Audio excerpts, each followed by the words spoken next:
we recording? We're recording now? Okay. Good evening. Good evening, everyone. Thank you for being here and welcome to the Ignite Hub. Welcome to our in-person guests and also to our online guests. This is the IT Career Pathways presentation. Is part of This is part one of a three-part series. Today we're going to be doing a general overview of careers in IT. On part two, next Wednesday, same time, we'll be doing a little bit of a deeper dive into careers and into three specific paths, into support, cyber, and networking. And the following Wednesday, we are going to be doing again the third part, which is a deeper dive into careers in data development, both web and app development, and also cloud.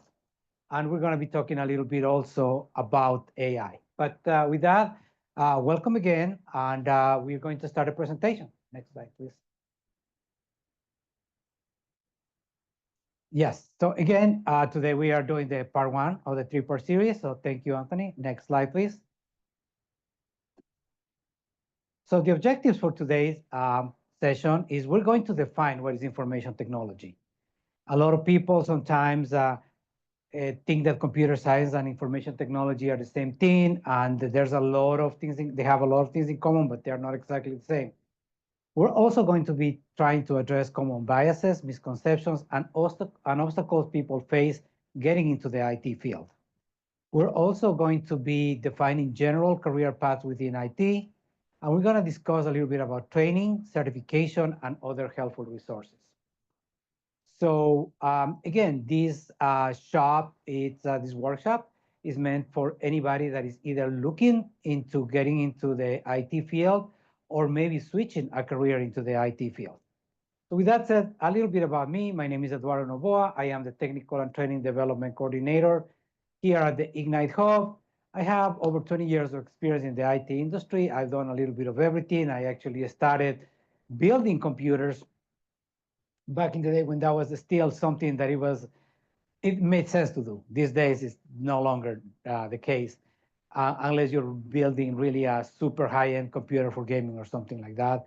But I've done a little bit of everything in those 20 years. I've done a lot of support. I've done a little bit of networking, system administration.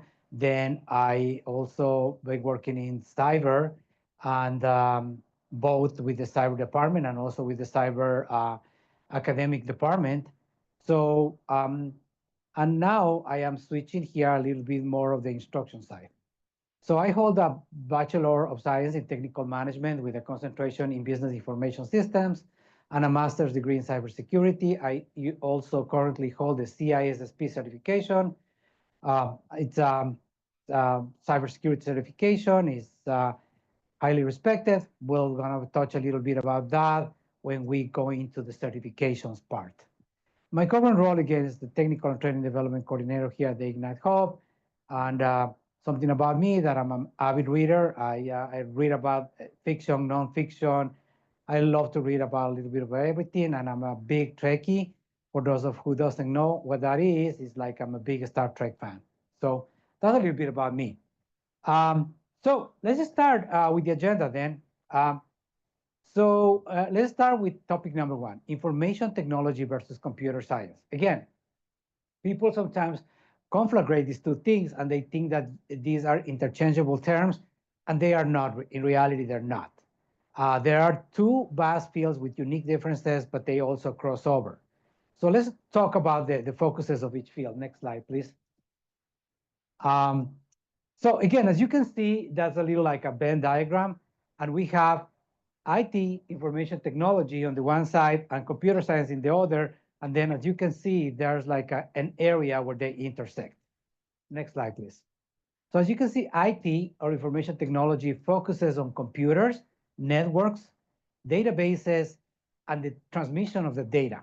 It's basically storing, protecting the data. That's what it has to do.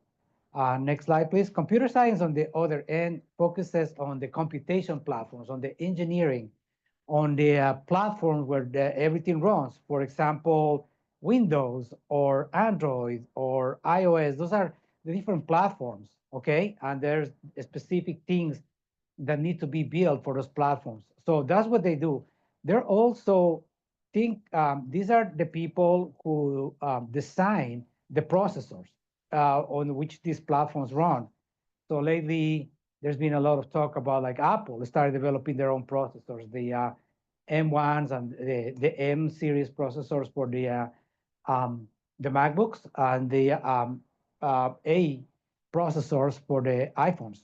So again, this is the people that create those processors, that kind of stuff. So that's the people, if you kind of look at this graphic from right to left, you can think about like the people in computer science are the ones who create the stuff on which everything that the IT side does runs and support. Okay, so again, that's now let's talk about what is the intersection of the two of them. Next slide, please. Again, as you can see, IT is basically computers, networks, security, and data. And when it says security, it's securing those computers or endpoints, those devices, securing those networks, and most importantly, securing the data and during transmission and when it's actually also is being kept, okay? On the other hand, computer science, it has to do more with computation, algorithms, the engineering, and also the AI. I'm going to throw something else here because a lot of people will tell you that there's still a third field here, which is the data science. Data scientists will tell you that that's a specific field that is separate from computer science, in my opinion, but then again, that's my opinion. I think that data science is a subset of computer science. Why? Because data science uses computation, algorithms, and AI. So basically, the only thing that is different, or that computer science does that is different from data science, is basically the engineering piece. Now, let's talk about the intersection. As you can see, the people in the computer science create those platforms, create those processors, create those the languages, okay? But the people, the coders, do not necessarily need to be a computer scientist. Somebody that codes just knows the language and the application, okay? So computer scientists can create the languages, coders, programmers, those are the people that actually use those products to create those applications, to create the things that we need for the computers. So scripting, again, scripting is another form of programming or coding, if you wish. Software development, web development, again, all that is kind of the intersection between those two, okay? So now, with that said, um, IT is a huge field. It's very, very big. In this graphic, it makes it appear that IT and computer science are similar fields in size. In reality, they're not. IT is a lot bigger. Computer scientists, again, is a smaller field, is the people that create everything that the people in IT, everything that we use on an everyday basis, and how we support it, how we make it happen. So while the people in computer science, are the ones who are basically creating the foundation, is the people in IT who makes everything work. And that's why the field is big, is huge. We're going to talk a little bit about that because there's so many different careers and it keeps on growing. The other thing is that keeps on growing. So any questions about this part, about IT versus computer science? Good.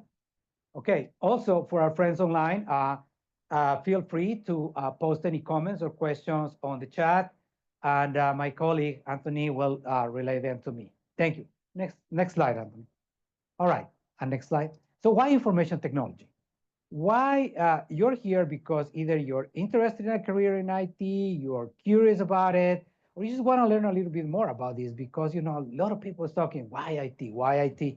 So number one, I just mentioned that multitude of career options, and it keeps on changing, it keeps on growing. Actually, job titles and opportunities keep on growing in this field.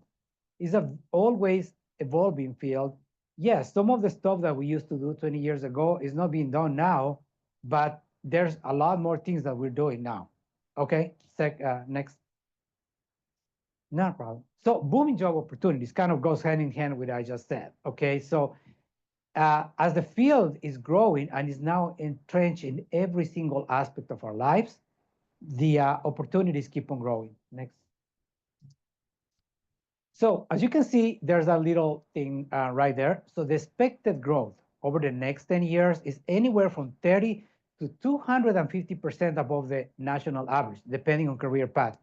That is huge. There are some fields that the growth is either stagnant or is very small because again, they're very defined, but these keeps on growing. This data is a little bit, it is a couple of years old, so I think that that could be more. But I can tell you right now that 250% growth is specifically in three fields. And maybe the reason that you're here tonight is because you want to learn more about one of these three fields. You have heard you got to get into cyber, you got to get into data, you got to get into cloud. Why? These are the fields that are hot right now. This is what is growing tremendously, and we're going to try to decipher why is that. But that's where you see that big growth. The other bullet point that you have there is the financial security. So, and we're going to talk a little bit about medium salaries and stuff like that. But yes, that is the other part that is very appealing to a lot of people, that careers in the IT field pay well to very well, depending on what you do. And in reality, a lot of people in the IT field that do not even have a degree can be making more money than people that has a master's of a PhD in other fields. So that is another thing that attracts a lot of people. Like I said, I've been in this field for 20 years, and also I'm a career switcher. Before then, I was working in retail. I was so to me, it's been a great thing. I loved it. I have been able to grow, to learn, and also to support myself and my family, because again, the pay for IT careers is pretty decent to really good. The other thing is like there's opportunities for in-person, remote, and hybrid work. Now, it depends on the position, but there are some positions in IT that can be done fully remotely. For example, during the pandemic, I was able to do my job 100% remotely. I went from like going to work on Friday to on Monday, just switching to 100% remote. So and that was possible. That's not always possible with other career fields. Again, depends on on what you do. But and right now, for example, I am hybrid. I do have 1 to 2 days that I work from home per week, so that also helps.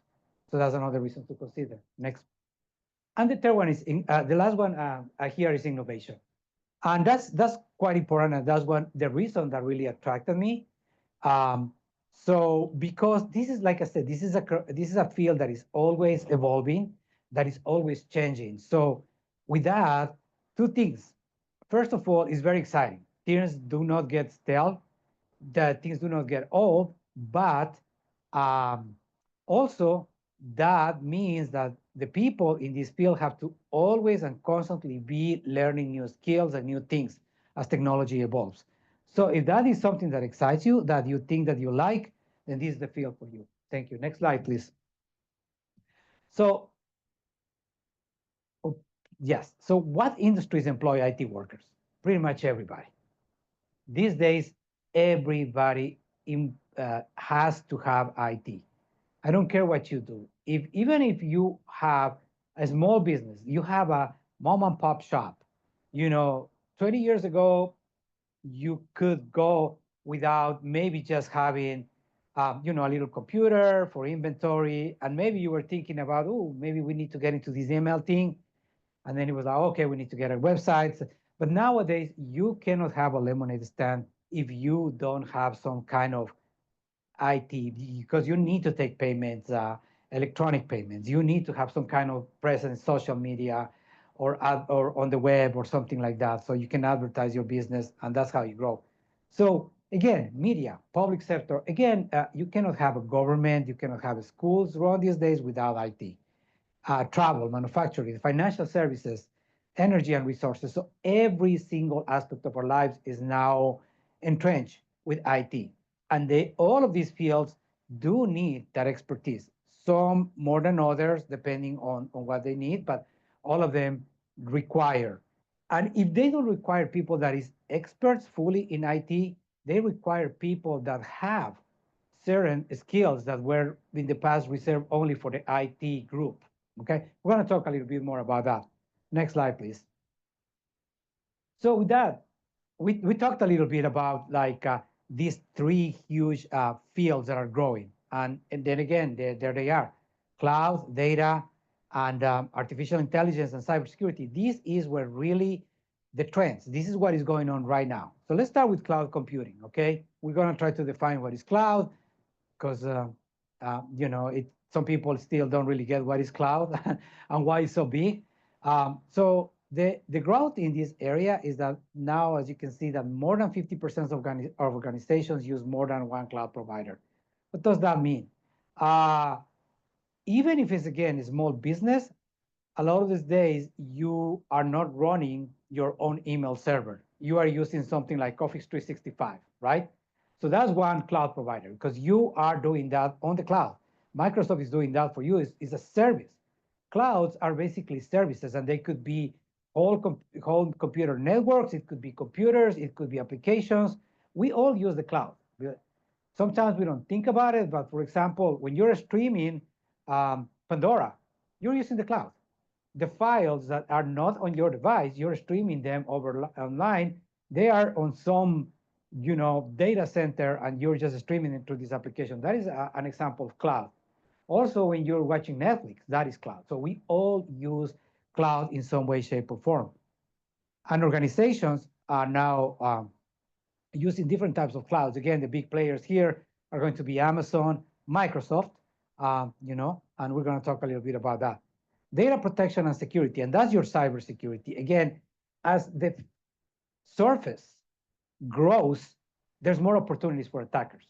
As there are more opportunities for people to support and to work, there's also now a lot more opportunities for attackers as well. And this is why cybercrime has gone like through the roof exponentially in the past 20 years.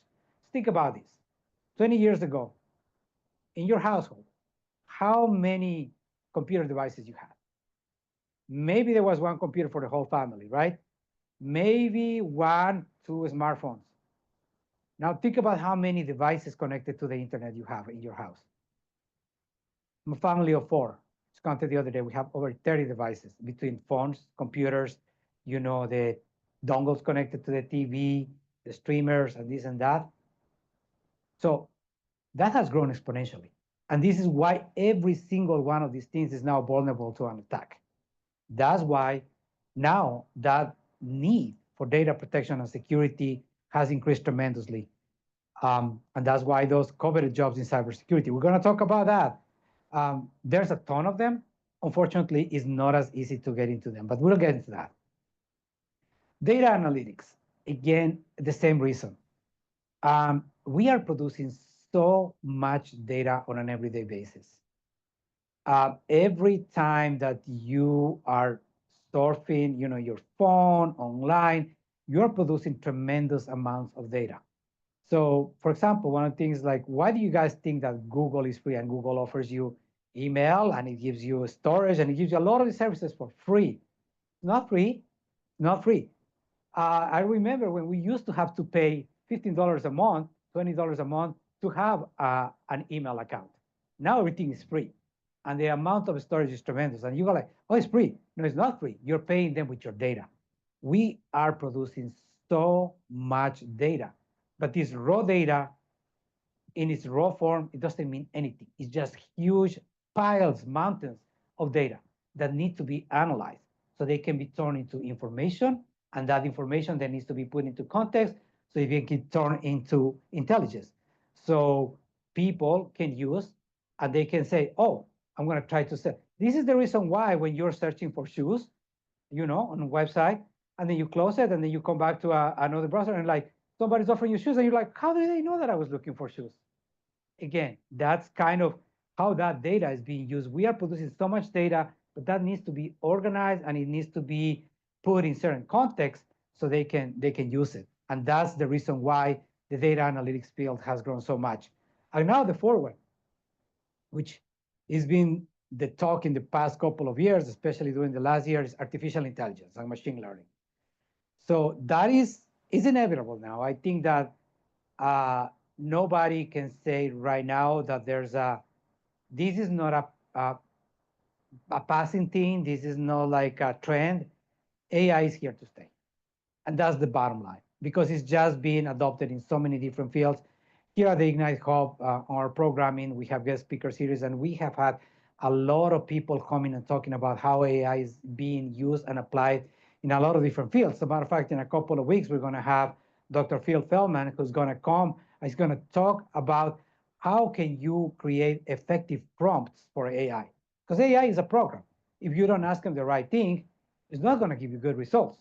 So that's how you need to ask them the right questions. And that's how Dr. Feldman is going to talk to us about that. But we have had people coming here talk about how AI is being applied in the medical field, in the accounting field, in the, even in the agricultural field. So it's a lot. It's just been, and we can talk for hours about what artificial intelligence and machine learning is. In reality, AI is a misnomer. We are not quite there in artificial intelligence. Where we really are is machine learning, but those models keep on getting better and growing, and the application, that was the thing, that the application of these models keep on growing into a lot of different teams. And yes, there's a lot of fear about existential fears, first of all, but no, I don't think that we are really close to, Skynet taking over the world. Not quite there yet, but there are other things. Is AI going to take my job? Chances are that probably for some low-level jobs, the chances are yes, maybe. But it also is opening another opportunity, which is now somebody needs to program those AIs, need to understand and need to train people on how those AIs. So as technology starts cutting certain jobs, it creates opportunities for new jobs as well. All right, next slide. And we'll continue talking about that because I think it's huge, the impact of artificial intelligence and machine learning. Why is this now becoming from something that it was, oh, this is a nice thing, it's like a gimmick, to now really being used? Because right now, and I think that the game changer was ChatGPT. In reality, we were using machine learning before. When you were using Google, you were using machine learning. It was just, but it was something that it was did one thing only, which was searching. That was the only thing that it did. The Google algorithm is just a very good algorithm for search. But now you have ChatGPT that can compose an essay for you. They can create a little program for you. They can create a video. They can create a picture for you. Okay, so the applications keep on growing. The other piece is like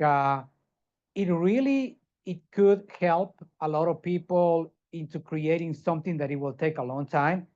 It will help them to at least put the frame on something, and it really it boosts the efficiency and minimizes the cost, the human error too. That's the other thing that AI is really good at because they don't sleep, they don't eat, they can function anytime, and they can do it over and over and over again, and usually they don't make errors if they are programmed correctly. So automation is where AI is being used a lot, and that's the jobs that are being lost or will be lost, okay?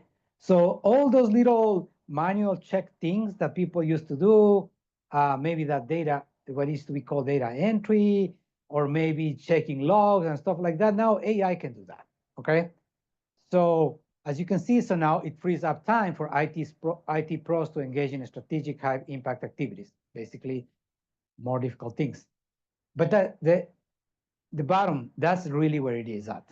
The generative AI market is expected to double every other year for the next 10 years. Think about that. That doesn't mean that on year one, you have, let's say, 2, and on year 2, you have 4. But on year 3, that 4 turns into 8. So it's not linear, it's geometric. And on year 4 is 16, and so forth and so on. So it doubles every year for the next 10 years. That is what is expected to do. So the market started here, in 10 years, it's going to be like here. All right.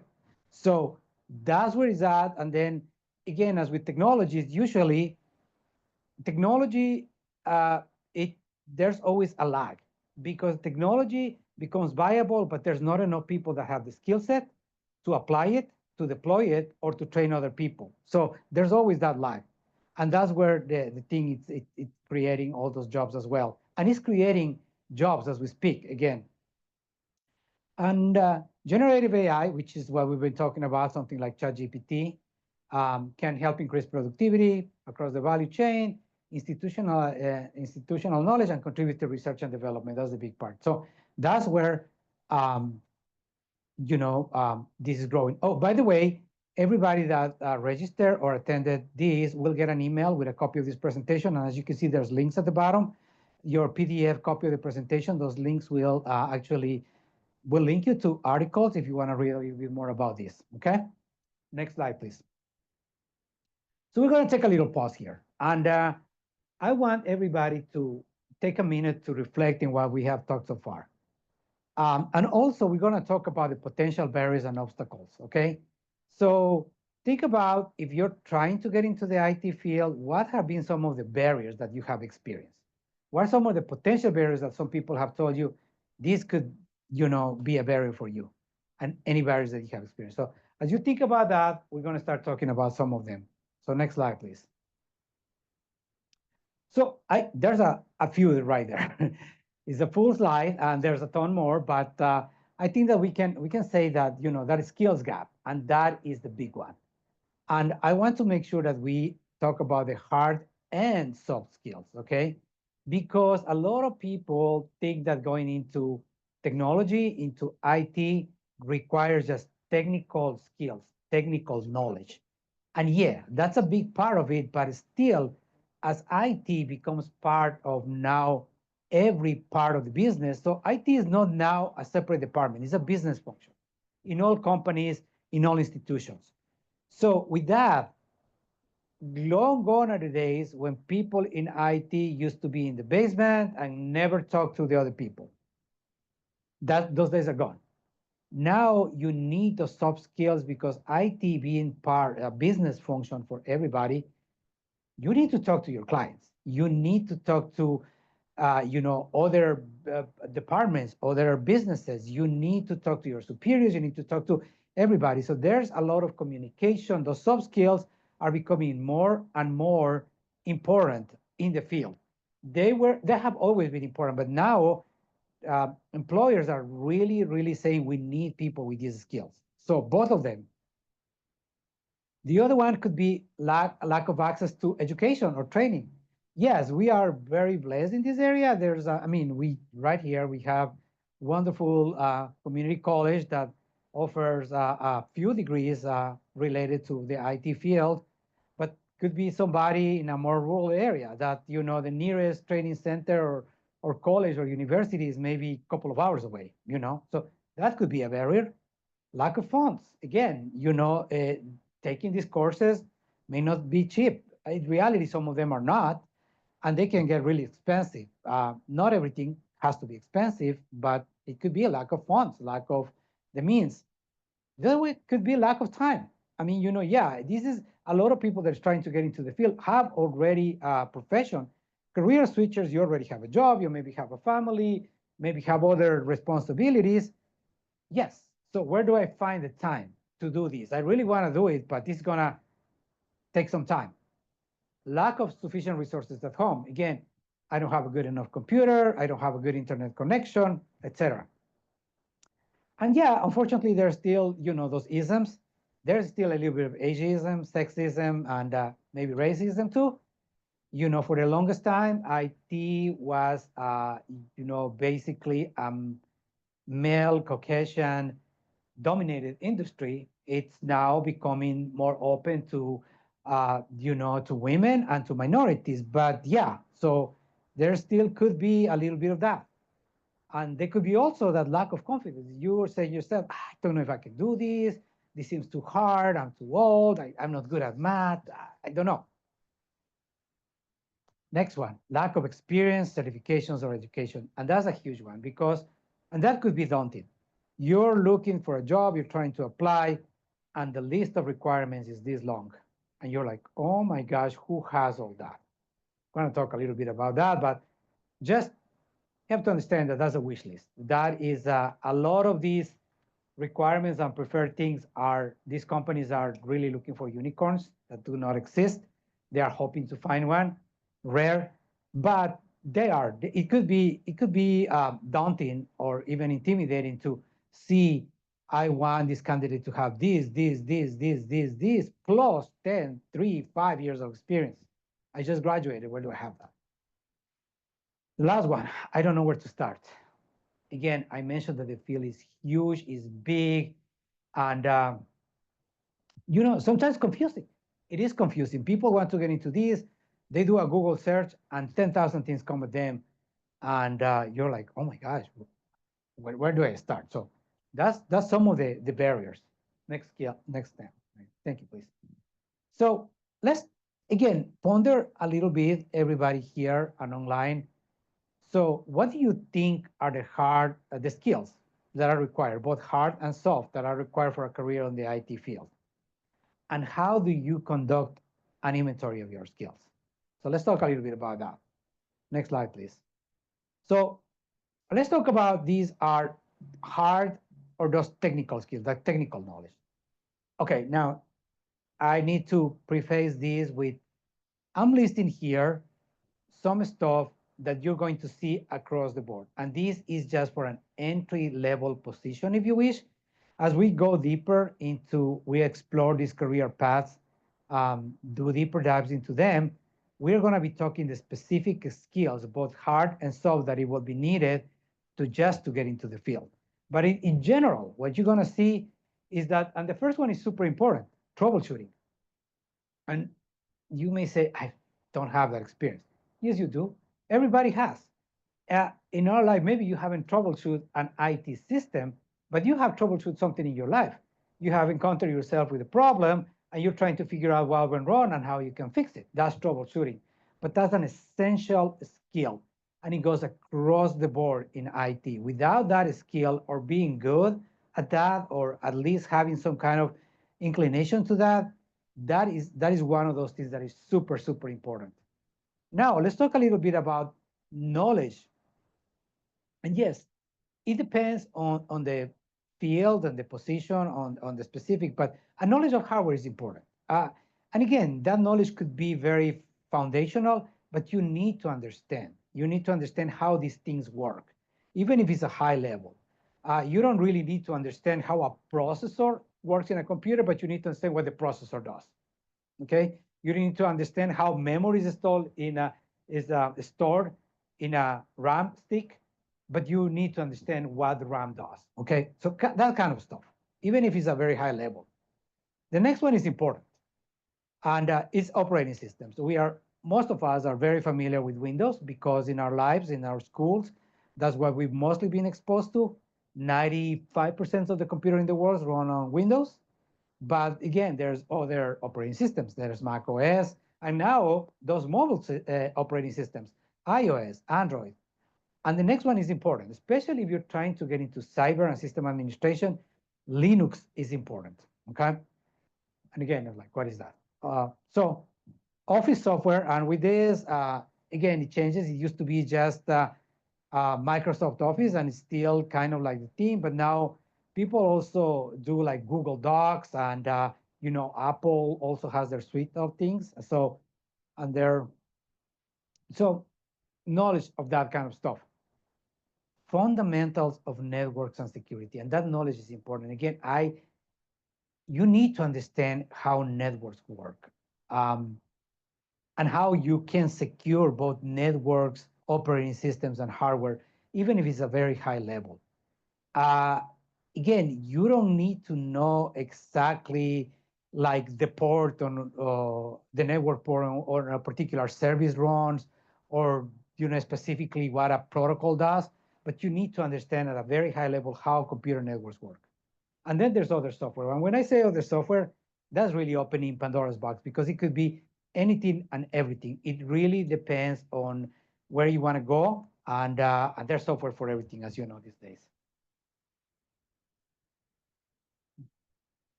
So, yeah. Next slide, please. So the soft skills, we're going to talk, and we talked about this again, and this is going to be kind of like across the board.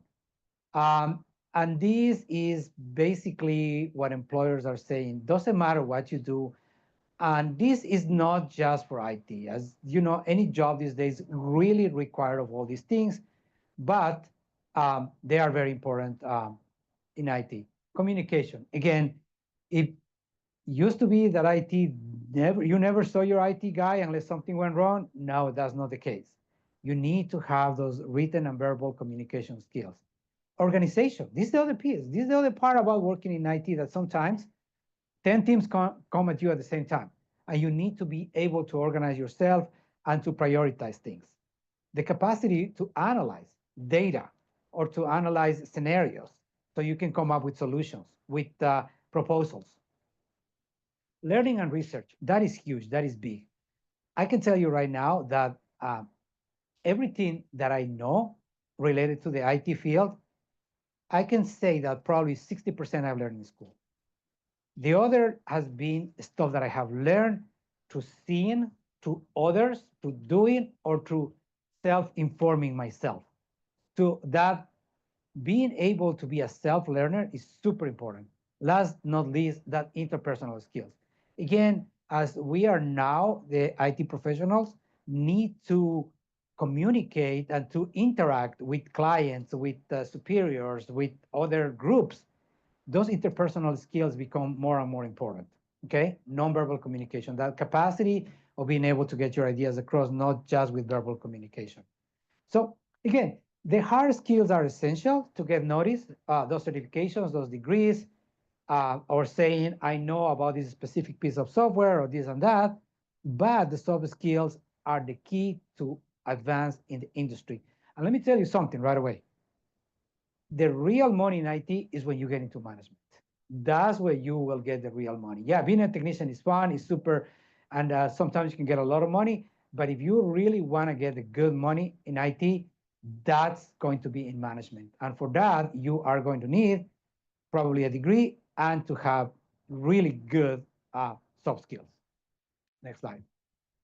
So let's talk a little bit because we have covered the first section of the agenda.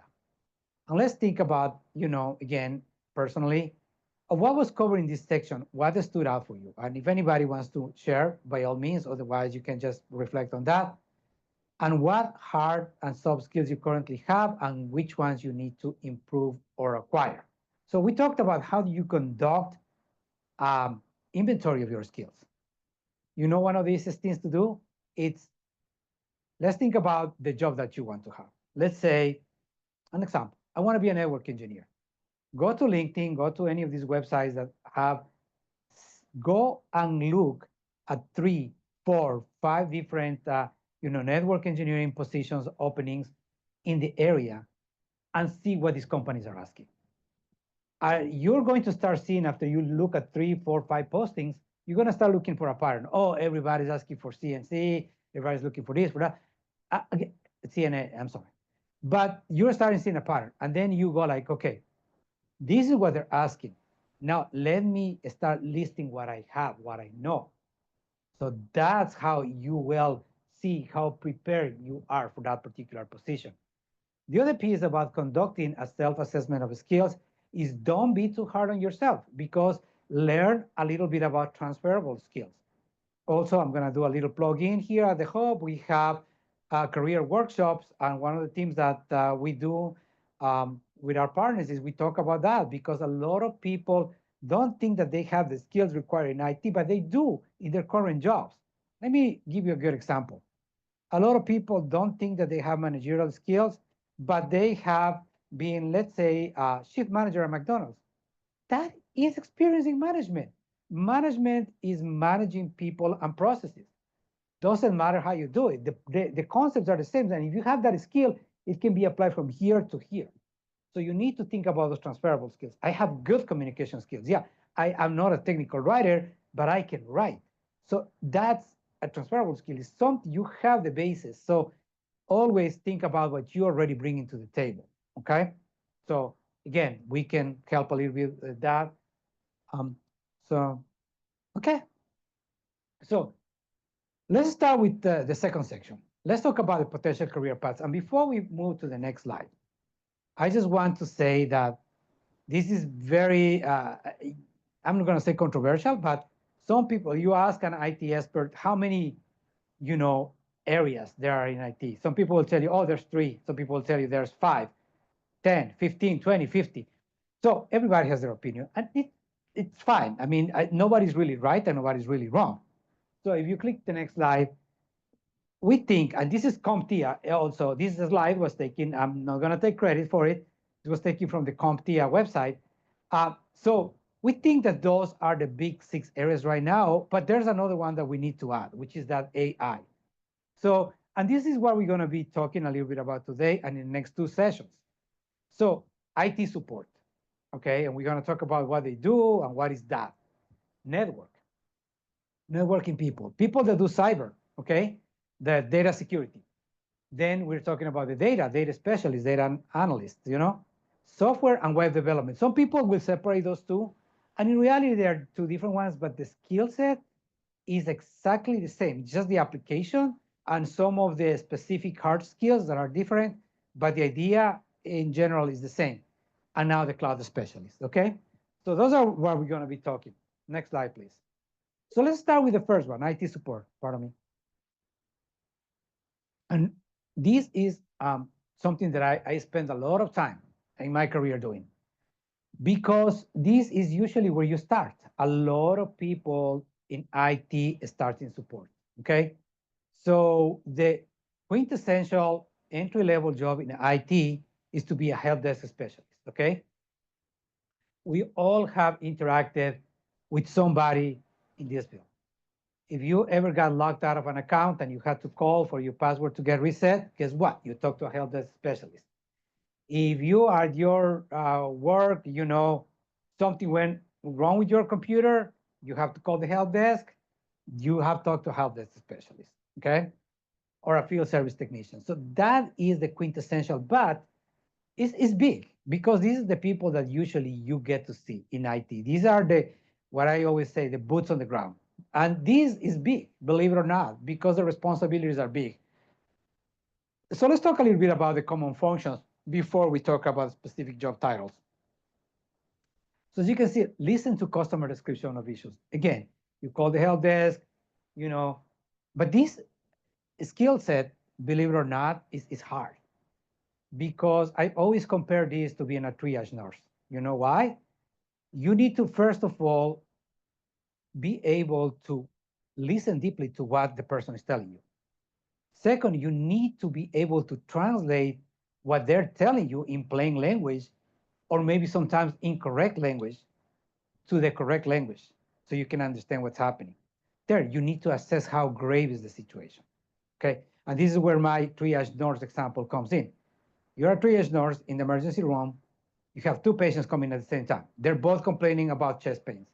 You need to ask the correct questions, because this patient may be just having just like, you know, some kind of stomach gas or something, because it kind of looks like a heart attack, but you need to ask the right question. These other patients may be really having a heart attack and I need to get him into surgery stat. Okay. How do you determine which one it is?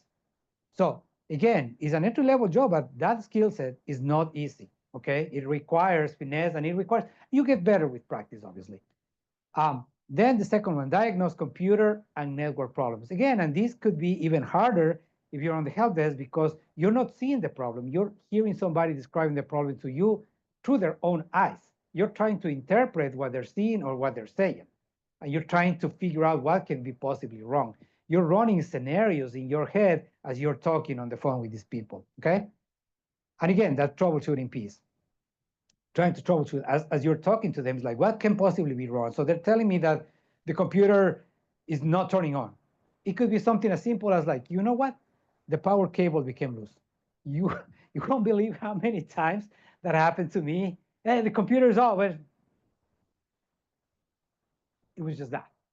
But again, you need to start there. Okay, it's not that. Then methodically, what is the next thing? Okay. Oh, maybe the power strip where the computer is connected. Sometimes it's just a matter of just a mental checklist and start checking things out. But that's the troubleshooting, you know, process. And then set up, repair computer workstations and other devices, and that's a lot. Honestly, it could be anywhere from taking the computer out of the box and putting it in the desk, when you're getting a new computer, setting everything up for you. So one thing is setting up the computer. Now they need to set up your accounts and all that. So it's a process. So that encompasses that also, repairing a printer, taking out an old printer, all these things. Install, configure software and hardware. Again, and these are just common functions, but they can get really deep. So now let's talk about those example job titles. And there's a ton of them, honestly. And to give you an example, this field is usually big, believe it or not. Um, just to give you an idea, here in Montgomery College, and I work at the IT department here for 13 years. So the college has approximately 150 employees in the IT department. About half of those were in support roles, because this is the people that is spread to the campuses. This is the people that is actually going to the offices and solving these problems and doing a lot of these things. So there's a lot of opportunity there, okay? So, and there's a lot more than what you think. That's what the point that I was trying to make. So we talked a little bit about that help desk technician or field service technician. One thing that I would like to say about that, as you may have experienced, that's one of those positions that can be fully remote. And as you know, that position has been actually outsourced a lot. India is a big place where they outsource a lot of these tech support. So you may be talking to somebody and you think that, you know, they're probably in Bangalore, so it could be on the other side of the world, but they are supporting you and they can remote to your computer and they can try to help you with that. So that's doable. But so when you are calling the help desk and you say, I have this problem, they're going to try to solve it. Okay. Chances are that half of the time they may be able to solve it. You know, maybe you just need a password reset. They have access to those things.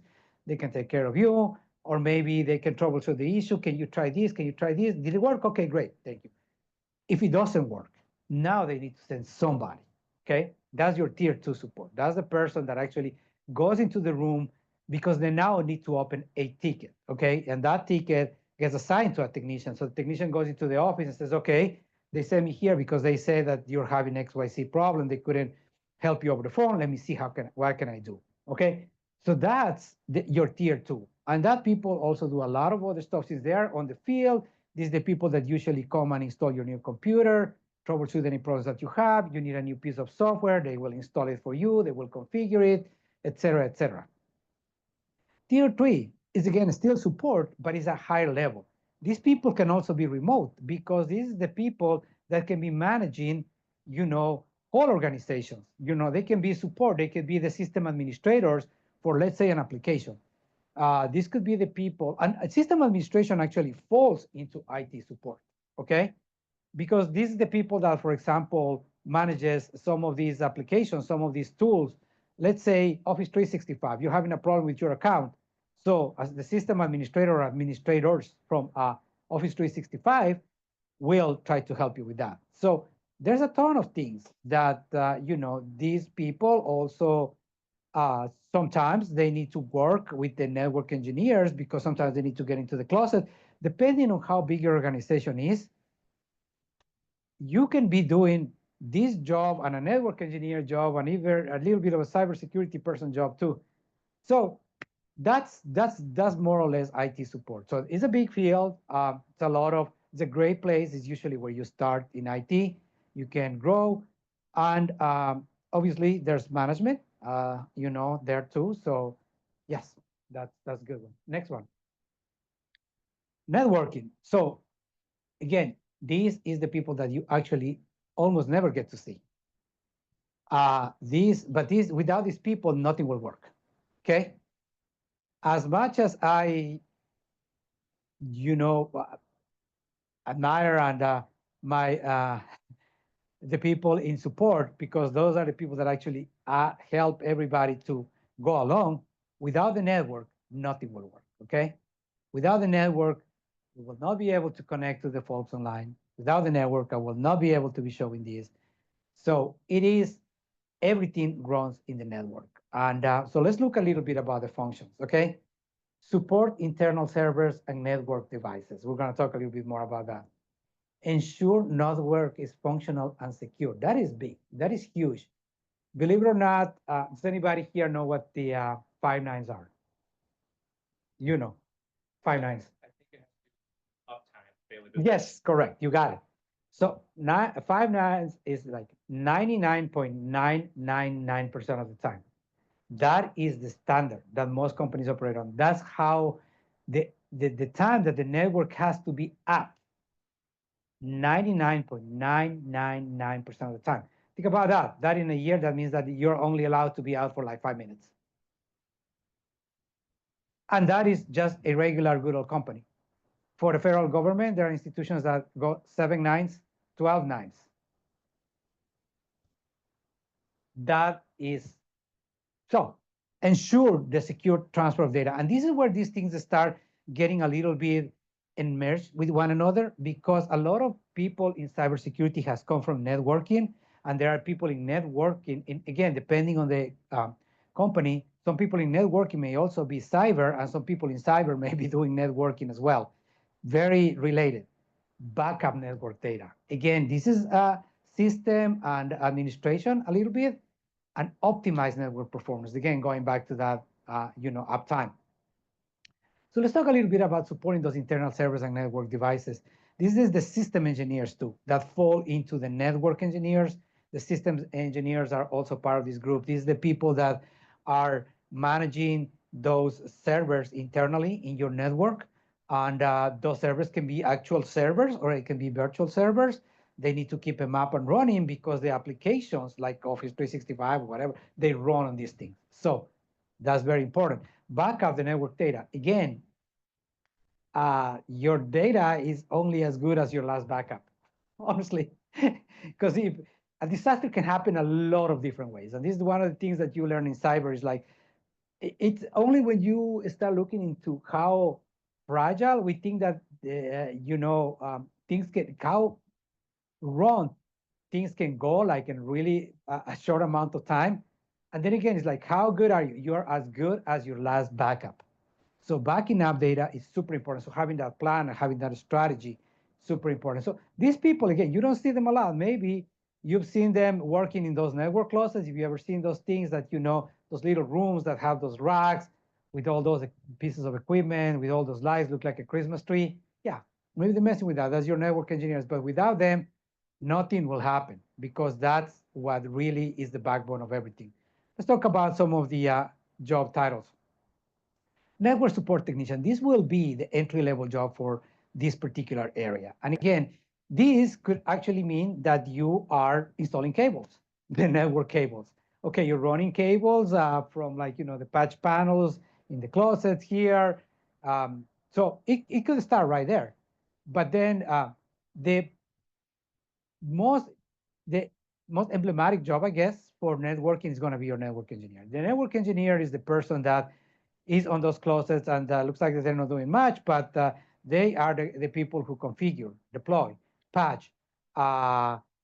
Think about these devices, that this is the backbone. Everything runs in those little boxes, okay? Those boxes, so much information passes through those boxes, not even funny. And then they also are monitoring the network. They're monitoring the communication, and this is where the cyber piece can come, because as they're monitoring the network, they're like, what's happening here?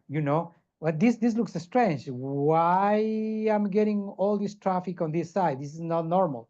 Somebody's trying to attack me. What is going on? So it's so as you can see, network administrator, engineers, system administrator, system engineers. These are the people that is making sure that everything is running.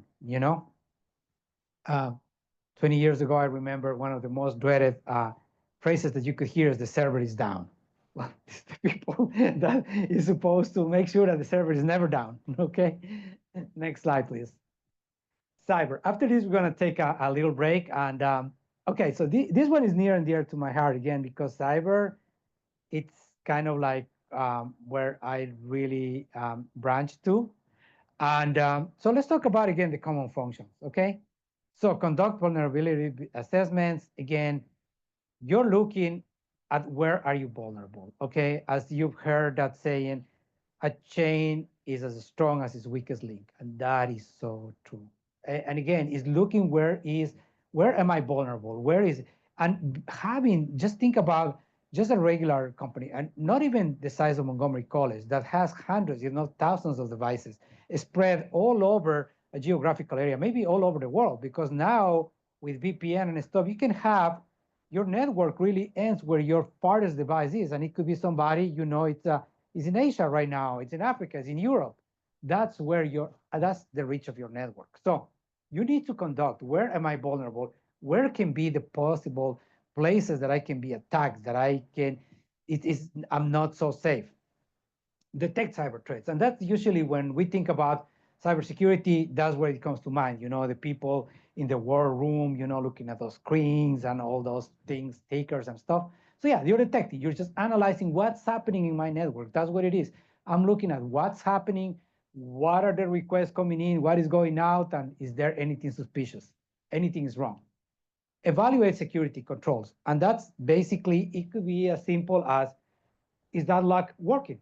Okay, if that lock's not working, if that door is not locked, then my computer is vulnerable. Somebody can come and mess with my data.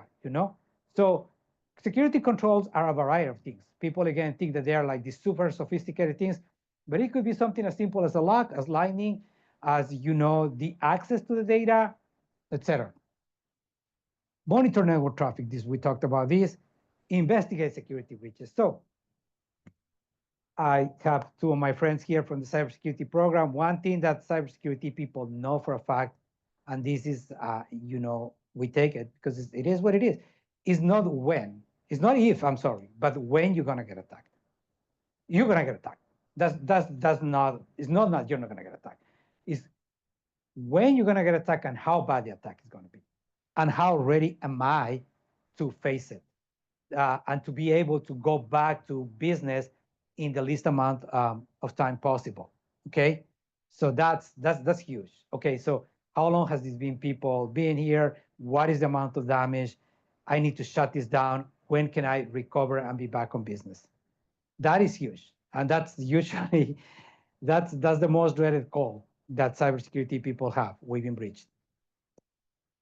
But and then advise, and that is advise, and I'm going to say also train, advise staff on safe practices. And this is the people that is trying to say, send you those emails and say to see if you click on them. It's trying to train you. It's trying, and that's important because what's the biggest threat, the biggest risk in a company? Is not the guy in the other side of the world in a hoodie, in a basement trying to hack you. The biggest risk your company has stands between the chair and the keyboard, and your employees. Your employees falling for a phishing email, that's by far the easiest way that people get attacked. So you need to educate your people, make them conscious about what are safe practices. And people, oh, why do I have to use two-factor authentication? This is just so complicated. You need to tell them, listen, I know it's, but we need to. And it's also finding that balance because sometimes throwing 10 locks into something is not the best approach because now you need to open 10 locks just to get to it. So you're making it secure, but you're making it inaccessible. There's always got to be a balance. So it's a fun job, and this is what attracted me to it. And the other piece is as you can see, there's a ton of job titles. And we're going to really go deeper next week into this. And a lot of people is really interested in this cybersecurity. But let's just talk a little bit about what is considered the entry-level job here. And the entry-level job here is always considered that the information security analyst. Okay, so basically that's what, or NOC analyst, network operating centers analyst, that is considered the entry-level job. Now, I'm gonna do a caveat here. A lot of people is getting into cyber and not realizing that there's a lot that you need to know before you get into cyber. And the reason being, I always said this. I said, how can you be a good protector if you don't know what you're protecting? So a lot of people think that by taking a certification course in 6 months, you're going to become a cybersecurity professional and you're going to be making six figures. Possible, but highly unlikely. You need to have a lot of knowledge prior to that because you need to understand what is that you're protecting and how are the possible ways that you can get attacked. So going back to what I said, knowing about hardware, about operating systems, about applications, and about network is fundamental. Again, you don't have to have super deep knowledge, but you need to have this knowledge.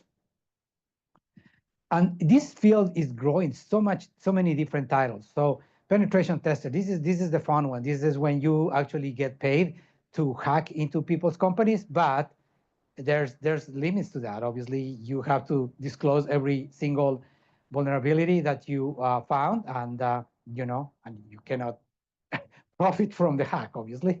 So malware analysts, these are the people that actually reverse engineer this malware, and they're trying to figure out, first of all, what it makes it tick, how can I counteract it, and see, probably most importantly, who made it, okay?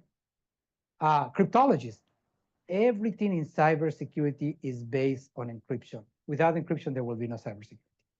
And we can talk hours about encryption, types of encryption, what is encryption, but basically encryption is being able to protect information to make it illegible while it's in transit or while it's presented to you. You need a password to open it, etc. So these are the people that actually create those encryption methods or try to break them, like the NSA. Data forensics analyst or examiner. This is, again, as they are like a forensic specialist that, when there's a crime scene, they go and collect blood and, fibers, whatever. Yeah, now a lot of crimes are committed also, there's digital. So there's people that go and collect the digital evidence and handle it in a very specific way so it's admissible in court, okay? And it can be actually be used as evidence. Compliance analyst, that's another one. When I was working here at the college, at the cybersecurity group, I was actually working in compliance. A lot of people don't realize that that's part of cyber, but yeah, regulations are there for a reason. And there's, and it's sometimes up to the cyber people to make sure that we can comply with those regulations, especially when it comes to privacy, to keeping data and stuff like that, for our students, for our staff. So how do we do that? So that's kind of that. I put the last two ones there just to kind of point something out. These two titles did not exist probably even 15 years ago, maybe even 10 years ago. They did not exist. And these are, high management, high level management positions within a company. And again, it's because now cybersecurity or security, data security is so important that these positions have been created. For example, the chief information officer is a C-level, okay? That's why it starts with a C. So chief information security officer is a C-level manager in any company. So they usually report directly to the CIO or the CEO. And again, that position did not exist even 15 years ago. All right, this is what we're gonna do. We're gonna take a break, okay? And we're gonna stop the recording for people in line for 5 minutes. So we have a chance to, we'll come back at 8:10. Excellent, thank you so much. So we're back, and next slide, please. Thank you, thank you. Yeah, we did that break. Okay, so let's go straight into the data. Okay, let's talk about the common functions again, some of the job titles, but data mining.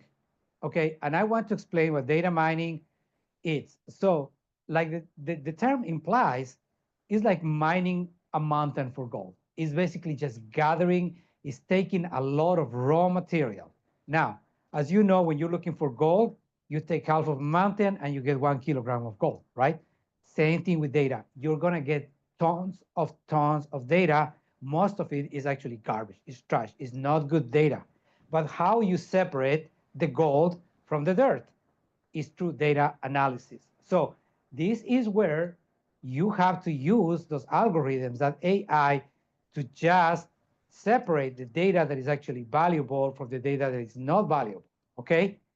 And then what you do with that, again, like I said, raw data is just raw data. It's not, that has basically no value by itself. Once you analyze it, then it becomes information.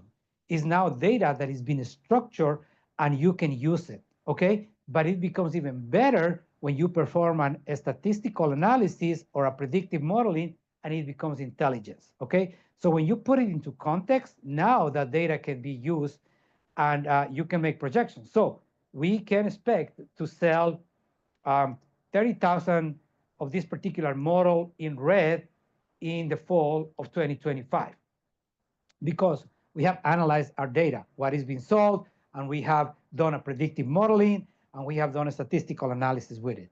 The piece that is also important is the data governance. And that is also actually quite important because as this data is being collected from us, how is this data being stored? How is this data being used? So there's got to be some kind of governance, and there's going to be laws and regulations. For example, in Europe, a few years ago, a data regulation passed, basically protecting the consumer's right. How is this data that you are collecting about me? How is it being used? How is it being stored? What can I do about it? How do I know how much you have? So that's exactly what this particular piece of legislation in the Europe that the European Union passed a few years ago. So, and that's interesting because that created actually jobs in the sense that now anybody that wants to do business with the European Union has to be compliant with that particular piece of regulation.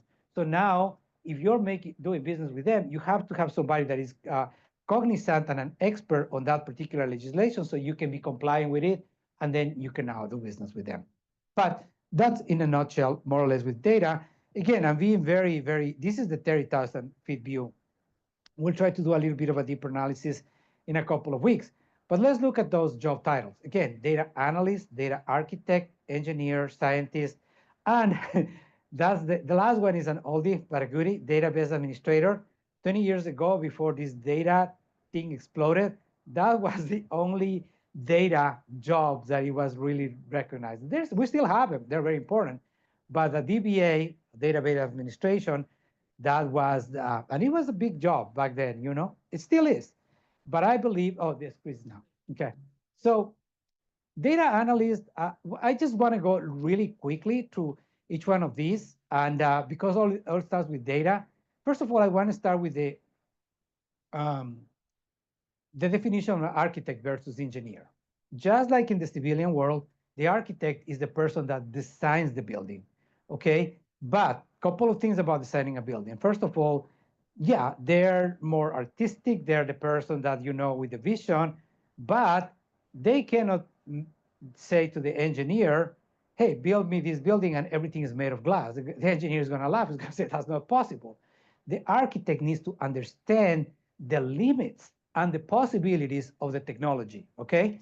So the architect is the person that architects the whole system. And it could be a network architect. It could be a data architect. It's the person that actually looks at the whole system and designs how it will be. And the engineers are the people who actually make it happen. Those are the ones who build it, okay? Scientists, again, this is the people that is always creating these algorithms and these applications on how to better analyze data. Data analyst is the person that uses those programs like Python and uses all these tools to look at that mountain of data and turn it into information. Okay, again, being very high level. Next slide, please.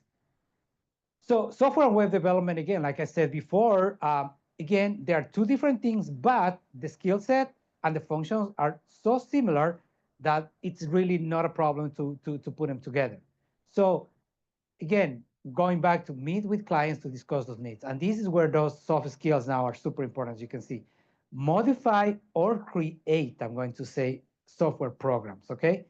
Software program, yeah, it's nice to develop a new program, but sometimes you just need to either update it or do something with it that expands its capabilities, okay? And it goes hand in hand with the next one, design and or create application systems or websites. Again, that is the more the architect part, the design, okay, what is the website going to look like? And there's specific considerations about that, or the application.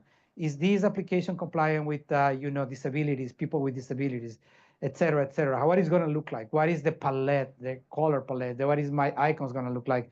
Again, I think that there's artistic considerations, but again, what they're doing is like they need to be cognizant of what the platform is capable of doing.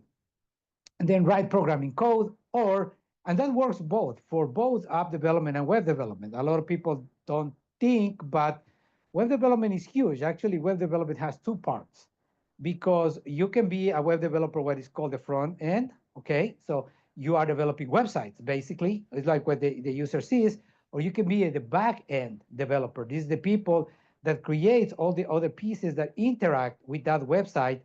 For example, Um, and I can say, for example, Netflix. Let's take Netflix, okay? So you're seeing Netflix, and then how Netflix remember exactly where you stopped watching these episodes and makes those recommendations.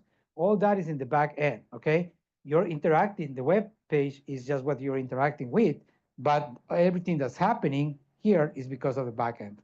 So let's talk about some of those job titles: software developer, computer programmer, web designer, web developer. I want to talk a little bit about that, the web developer, because again, the web developer is the person, either an app developer or a web developer is different than just a programmer.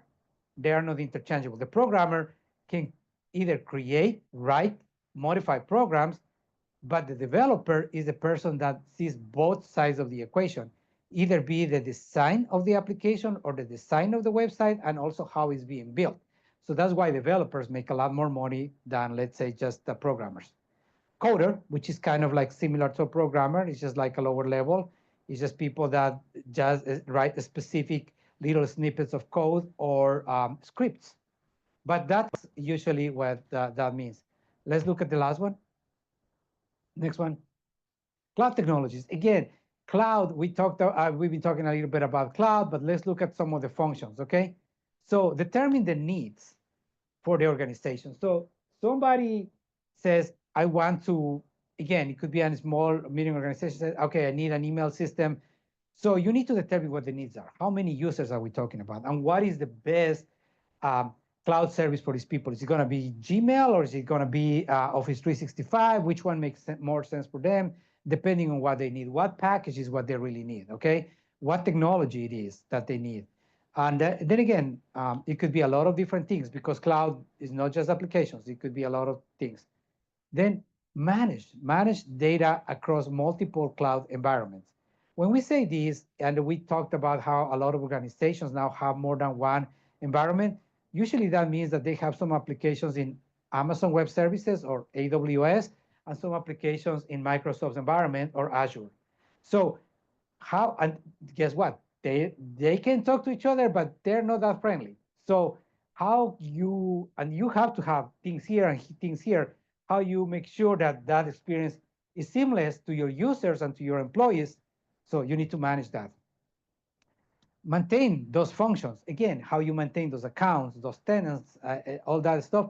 And the last one is super important. Ensure that these systems, service components run smoothly and securely. Okay, so this is also where cybersecurity starts entrenching itself because, again, it's not on your premises, it's not on your network, but this is your data and it needs to be protected, secure, and it needs to be compliant with whatever regulations are they are under. So let's look again at some job titles. Again, you got the architect versus the engineer. Cloud specialist, that's probably what is considered the entry-level job here. And a systems engineer, again, that's kind of like a little bit of a legacy. Those were the original cloud people, those system engineers. And they're still now, because now they have to manage both the systems inside the network and also in these different environments. Next slide, please. So again, I've been really, really high level about these things. We're going to go a little bit deeper in the next couple of sessions. Last but not least, the one that I told you, artificial intelligence. Again, very similar to cloud. You need to determine the organizational needs. Okay, so yeah, the organization has decided that they're going to start using some form of AI. Which one makes sense for them?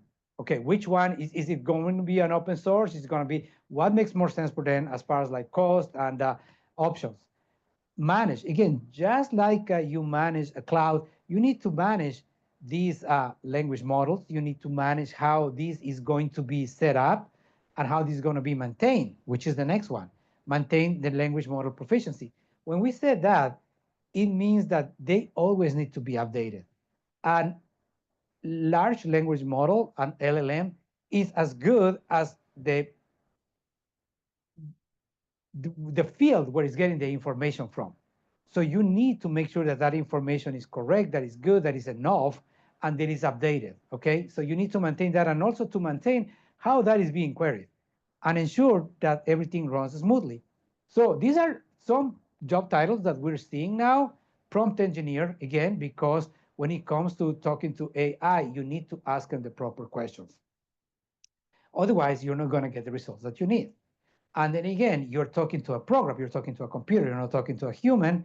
So you need to ask them in a specific way. And you need to understand how LLMs work in order for you to ask them the right questions. Okay. AI implementation specialists, again, the company has decided, so how can we make this happen? Language model trainers, what we were talking about, okay? So these things keep on learning, okay? But you need to keep on giving me more things, more sources for them to learn and how they are learning. And the last one, ethical AI specialists. This is still a little bit of the Wild West. We have not come up with a set of rules and regulations universally accepted. There's kind of an understanding that we should not use these in an unethical way, but what does that mean? What does that mean for the company? Okay, so that's what that means. Thank you. All right, let's talk a little bit about salary statistics, okay? Because that's where it is. Next slide, please. So as you can see from that slide, and this is a little bit outdated, but a couple of things about that. First of all, these are median salaries. And what does a median salary mean? Median salary means, first of all, the midpoint between the lowest paid person in that particular area to the highest paid person. Also, it means the midpoint between what the lowest and highest paid person makes in Kalamazoo, Michigan, and what person makes in New York or Seattle or San Francisco. Okay, so with that said, look at those numbers, and in this area, this is a high cost of living area, and because of that, you can take those numbers and then you can actually increase them easily by another 10 to 15% at least. Okay, so let's start with IT support specialist, and then again, I think this is low because in this area, even if it's like you're starting with the help desk, I think that $50,000 seems like a very entry level. But I can tell you from personal experience that, you know, what I've seen in IT support, you can easily make six figures in IT support, especially in this area, especially if you reach the level 3, especially if you do management. Network specialist, again, 80,000 to me it seems a little bit low because a network engineer in this area is definitely making $100,000. Again, that may not be what you start making at the very beginning, but that's what should be the median salary. Cybersecurity, 100,000 should be about 110, I would say. But when you're starting as a NOC specialist, probably you're going to be making something more in the neighborhood of $70,000, $80,000 a year. Data specialist, again, that's, I think it's you can easily make $100,000 again, but when you start as a data analyst, you will start again. I'm talking about in this area, should be around $70,000, $80,000. Software and web developers, look at that, $120,000. That sounds about right, especially for the developers. They can do a lot more than that actually. And cloud specialist, again, 120, 117. Sounds about right. Again, when you're just starting being a cloud specialist, maybe 70, 80, but these sound about like what you can more or less expect in a couple of years. Next one. So again, what was covered in this section, what stood out for you? And think about this. What area or areas are you most interested in and why? Okay, again, food for thought. Next slide, please. Let's talk a little bit about degrees versus certifications. This is huge, okay? Next slide, please. So let's talk about this. IT is a dominant experience and skill-based industry. That is true. While a higher education, basically a college degree is a bonus, is not a must, okay? More than 25% of IT professionals do not have college degrees, but, okay, that's why it has a little asterisk, okay? But they have proven that they have acquired their knowledge in some other way, either experience or certifications, and that's what we're going to talk about. So a degree can provide a breadth of exposure to various aspects of IT, as well as a lot of hands-on experience, maybe. But this is definitely true. It can make you moving up into managerial positions more accessible. That is true. you will not get into managerial position without a bachelor's degree. Uh, at least an associate's degree, but usually they ask you for a mid-level management position in IT, they will ask you for at least a bachelor's degree. But there's no cookie cutter path, and that's good. Now, this is the main thing. A degree, and this is why a degree is either 2 years, 4 years, or an additional 2 years for a master's, or God knows for a PhD. Basically, the reason why they're that long is because they try to give you a rounded education. Okay, so there's the core classes that you will take, but they also try to give you other classes so you can become a well-versed professional. That's the idea behind a degree. That's what it is. And in my opinion, I'm talking to a lot of employers and knowing a lot of and having hired people.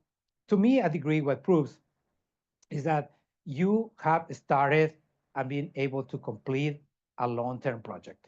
That's really what a degree proves. And that's why a lot of people, get frustrated because after they finish their degree, they think that they're automatically going to get a high-paying job. Maybe. Uh, that's why getting the experience as you get your degree is also quite important. And that's, again, another topic, and we can talk for hours about that. So that's what a degree proves. What is a certification proof to an employer? Certifications show that you have foundational knowledge of very specific knowledge. So you can think a degree being wide and probably not as deep, or it could be deep, but but a certification is narrow and is usually deep. So a certification proves that you have this knowledge in this very specific skill area or whatever it is.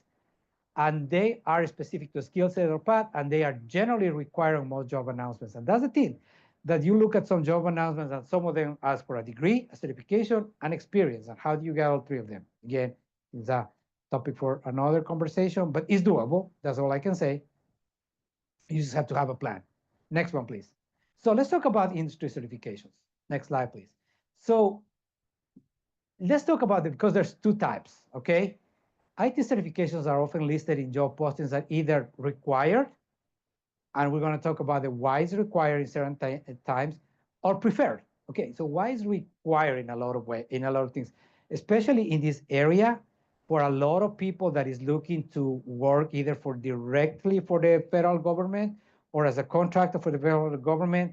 It requires that you have certain certifications and or degrees. And that's when it says required, is because it's usually a contract and the contract requires that you have that certification, okay? So let's talk a little bit about the two types of certifications. There's gonna be vendor neutral and vendor specific, okay? So vendor neutral are certifications that cover a particular area of knowledge. And I always like to use the example of networking. So a very respected, I guess, a very popular certification for networking is Network Plus, which is CompTIA. Network Plus is a non-vendor specific certification, meaning that what that proves is that you have that foundational, actually not even foundational, actually you have a knowledge of how computer networks work, okay? And that's agnostic as of the vendors.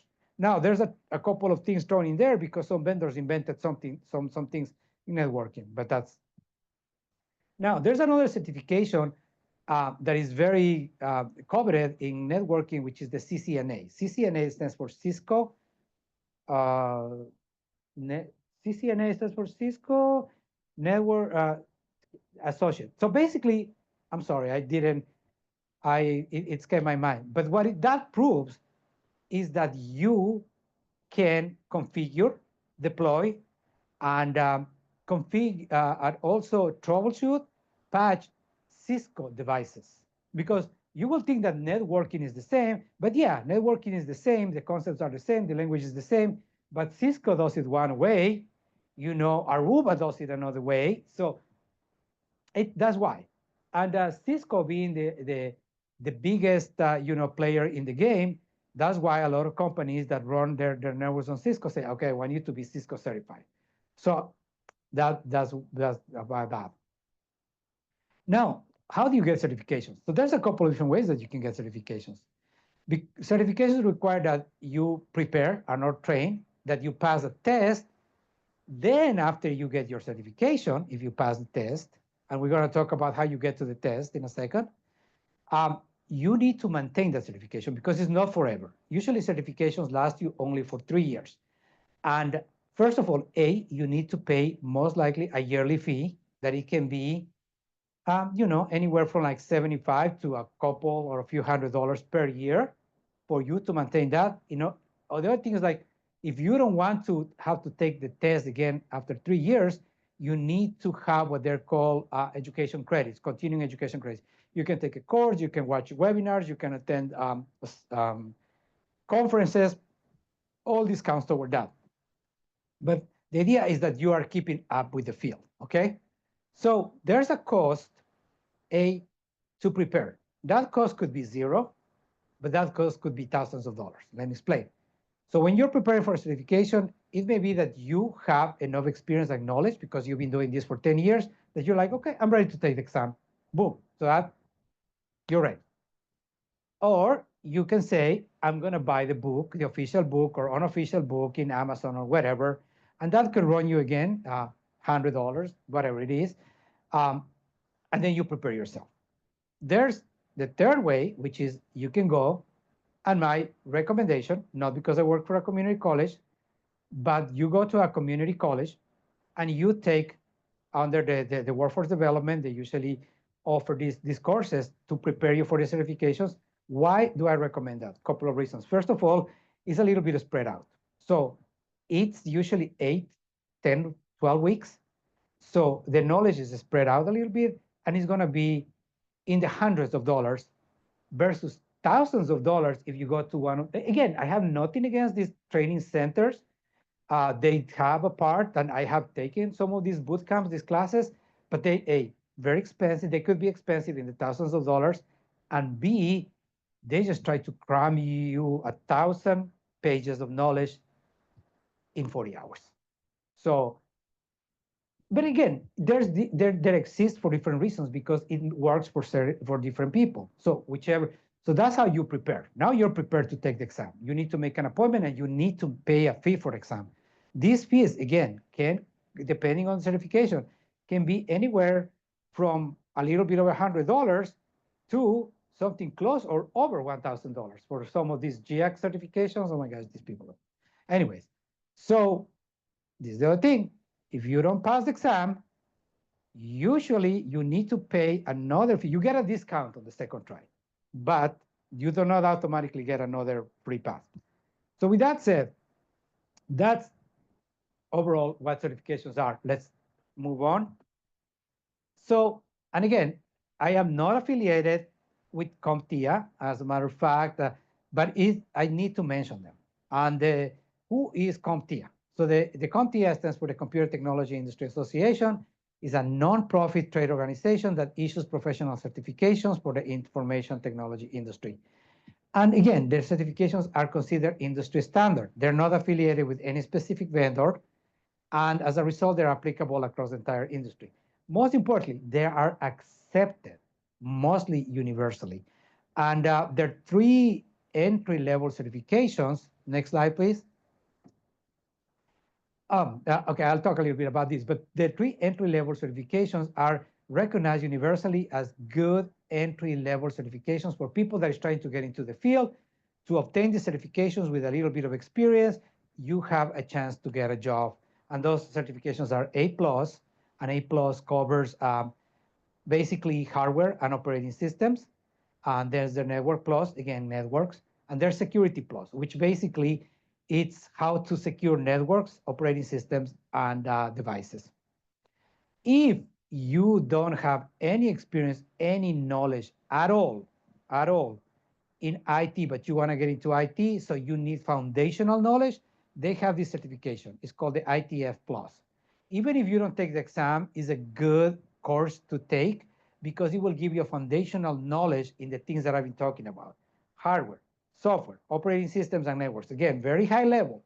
As you take the other certifications, they go deeper into each one of these fields. Okay, next slide, please. So, out of what was covered in this section, what stood out for you, and what certification or certifications or degrees are you most interested in and why? Food for thought. Next slide, please. So, gaining knowledge and experience. Okay, so how do you, because that was the third part. We've been talking about what these people is asking. When you're trying to get into a job in IT, they're asking you for either a degree or a certification. They're asking you for all these skill sets, but they're also asking you for experience. How do you get that experience? I just graduated and they're asking for 3 years experience. So how do you do that? How do you, it doesn't have to all be paid experience, but you need to show that you have done it, you have applied that knowledge.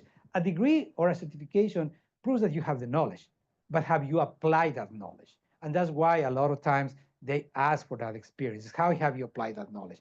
Doesn't have to be paid. So again, for education, you can take in-person or online classes, self-study, certifications, and or degrees. You know, you can, for as far as like experience, you can do volunteer work, okay? That's something. Internships, those are huge. Not always easy to get, either paid or unpaid, but those are actually really good ways to get experience. And sometimes a lot of those internships actually turn into real jobs. Job shadowing.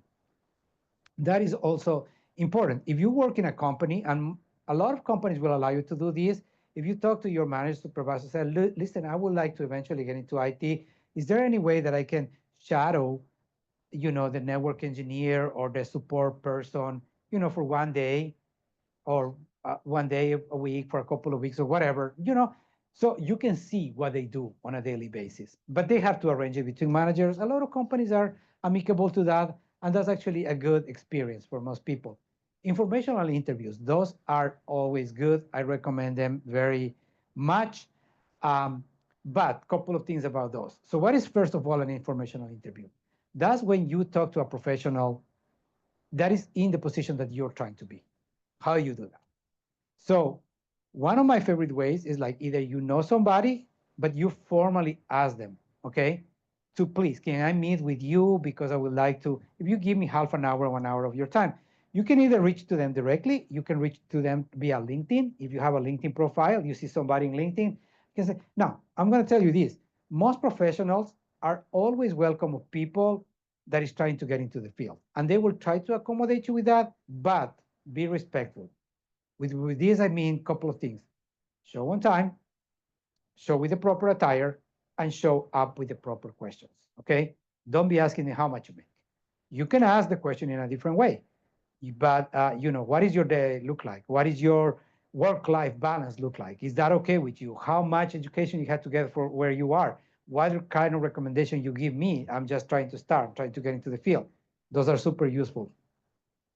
Last but not least, network, network, network, network. I think that 8 out of 10 jobs actually is people that know other people. You end up saying, oh, recommending, or somehow you get, most of the jobs actually are filled because, oh, you know what? I know somebody that can do that for you. Because that it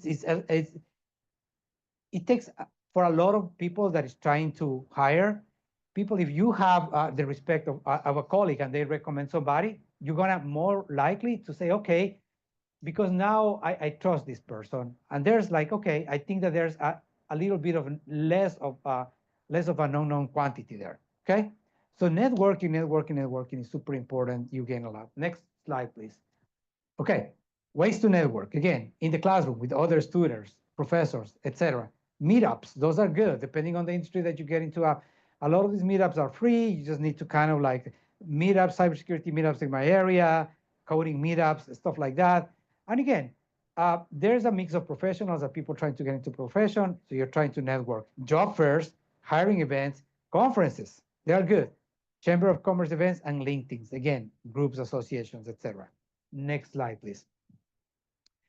Okay, I have to, again, I'm not, this is just informational.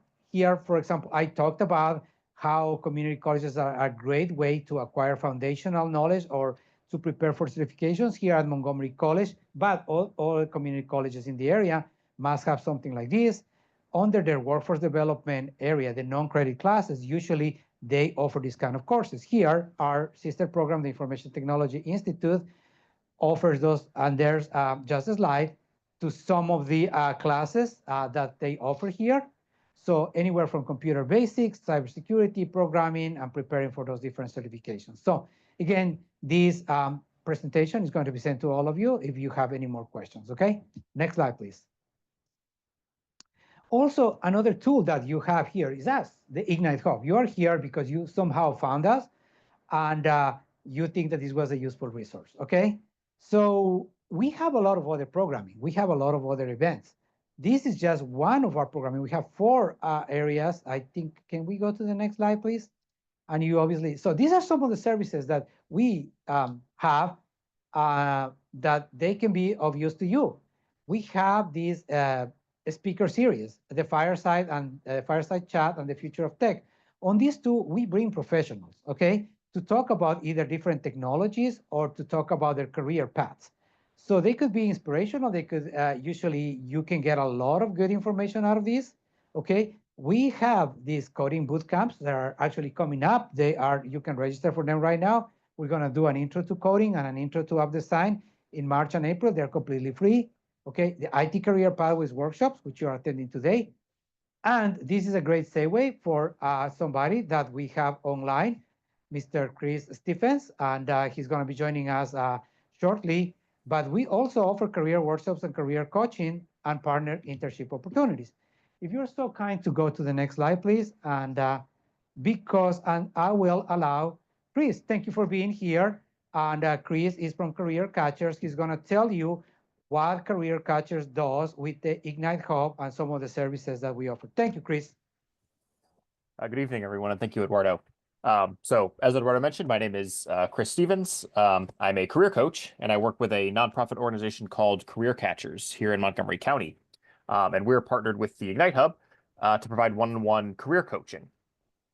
So if, if for anyone here who's interested in IT, trying to get a career started in IT, or maybe you already work in the field and are looking to advance, that's where we come in. So Career Catchers provides one-on-one job coaching in our partnership with the Ignite Hub. So we can do things like help you update your resumes, identify appropriate job opportunities, prepare for interviews, figure out networking opportunities, training opportunities, really everything that goes into finding a job. In addition to that, I do facilitate monthly job search skills workshops as well. Our next one is coming up next Tuesday. So if you are interested in meeting one-on-one for some career coaching, you can go to the Ignite Hub website that Eduardo was just mentioning. And I can actually share my screen if you want. Yes, you can. Okay, hold on. Let me see if I can pull this up here. You can go to the Ignite Hub website. That's ignitehubmc.com. And under programs at the top here, you can go down to career coaching. You can scan the QR code, and that'll let you schedule an appointment, either virtually or in person. I believe the current slots for career coaching are start next Tuesday after the workshop. However, if you would like to meet outside of those hours, you can email this link here, or you can reach out to me directly, and I'll put my name my email in the chat. Thank you, Chris. And I'm happy to set up a meeting with you if that's something you're interested in. Again, virtual or in person, whatever works best for you. Thank you, Chris. Yes, and I mean these monthly career workshops, they're very useful. I was talking about the transferable skills that just happened in February. The next one in March 11 is going to be on resume writing. On April 8, we have career exploration. And on May 13, we have job search strategies. Again, you can attend these either in person. We are having these at our East County Education Center, or you can join us virtually via Zoom as well. So thank you so much. This is a great thing. Again, if you are really thinking about getting into the field, Chris and Career Catchers have a lot of good resources that they can guide you as far as like filling up those skills, that we were talking about. If you are lacking certain skills, how do I get this skill? How do I develop this skill? So they have some good resources that can help you with that as well. Yeah. Thank you. Thank you so much, Chris. Really appreciate it. Thank you. Thank you Of so course. much. So if you have any questions, yes, please visit the website or contact Chris. So hope to see you at those career workshops or to have a meeting with Chris. Thank you so much, Chris. Thank you so much. Have a Thank good you. evening. Thank you much. All right. Thank you. Go back to the presentation. Thank you.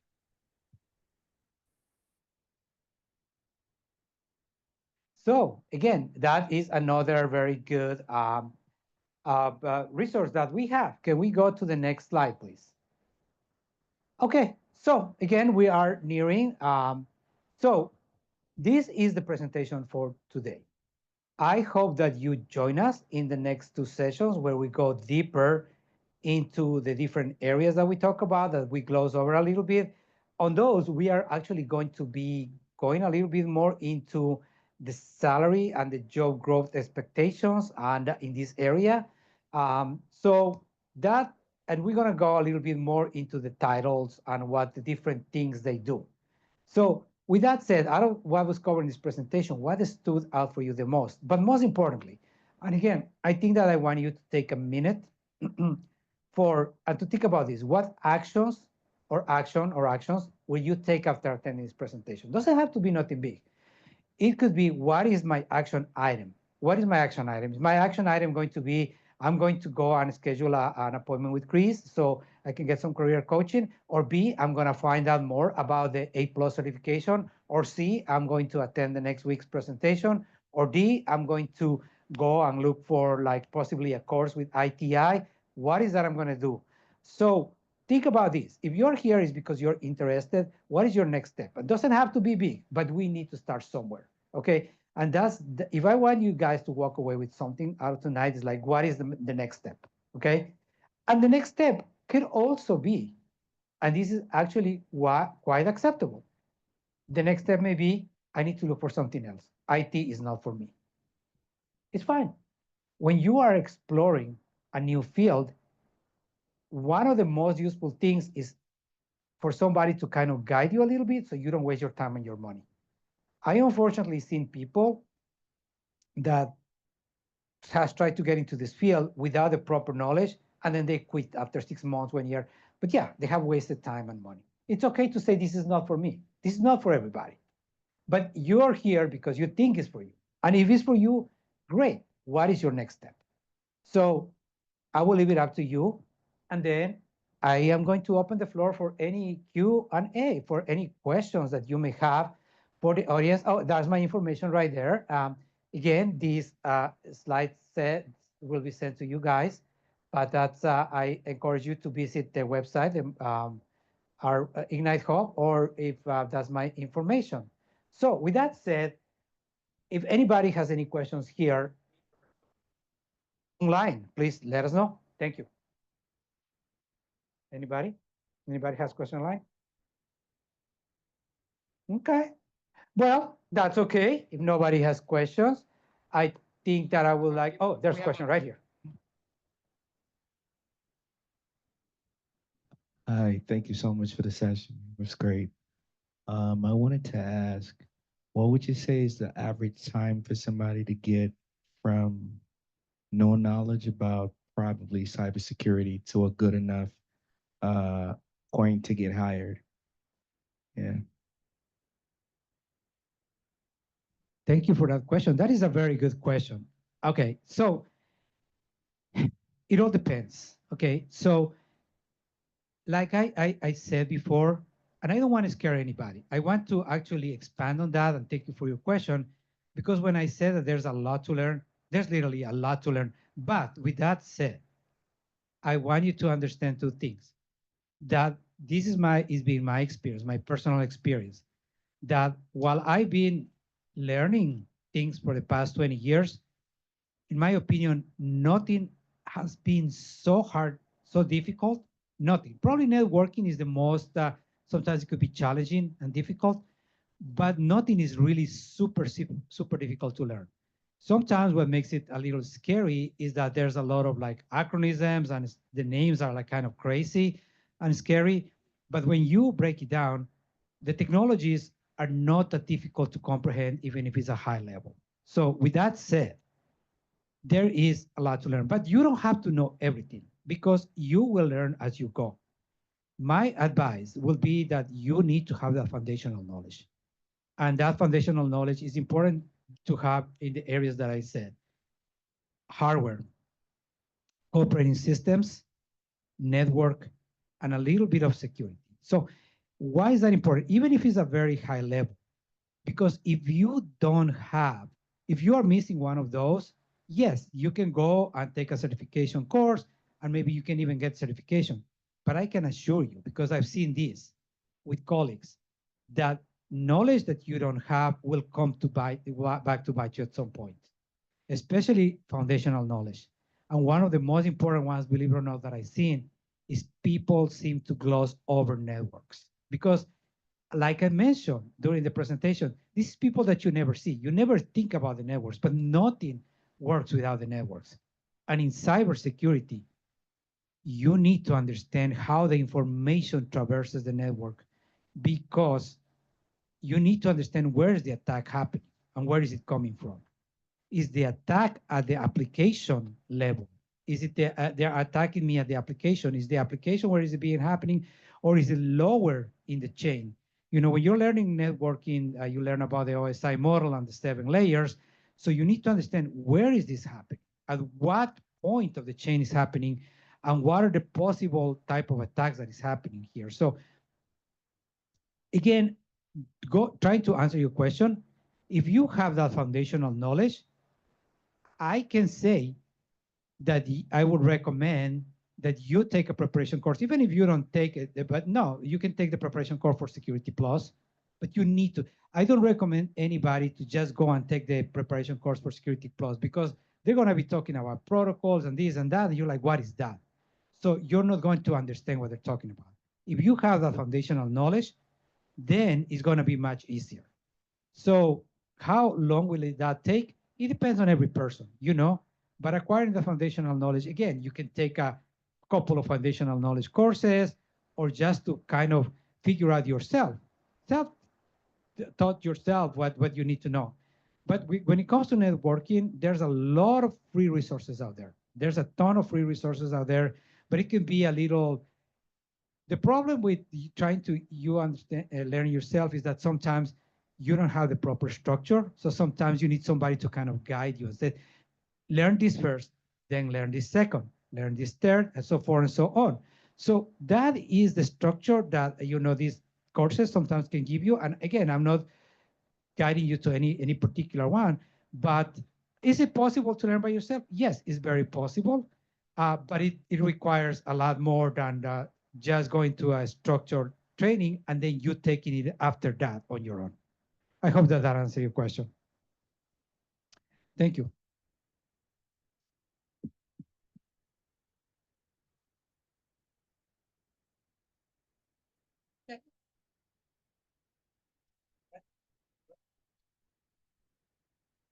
Well, thank you so much. I appreciate, again, you could have been anywhere tonight, and especially tonight with the weather. You could have been home, you could have been warm, you could have been watching TV, but you decided to be here with us. So we are so helpful for your presence. I hope that this was useful. The last thing that I'm going to ask you is Anthony is going to put a link in the chat and also a QR code here on your screens, is to complete a survey. It will take you only a couple of minutes.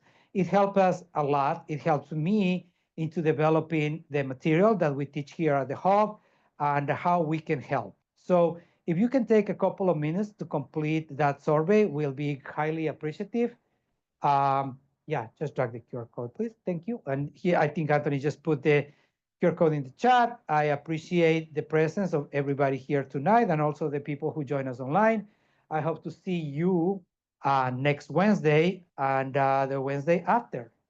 So, okay, I'm sorry. Where did I put it? Oh, it's behind that. No problem. So, yep, yeah, just drag it. There you are. So thank you so much. With that said, thanks again. I thank you. And I hope that you enjoy the rest of your evening. Thank you so much for being here tonight. Thank you.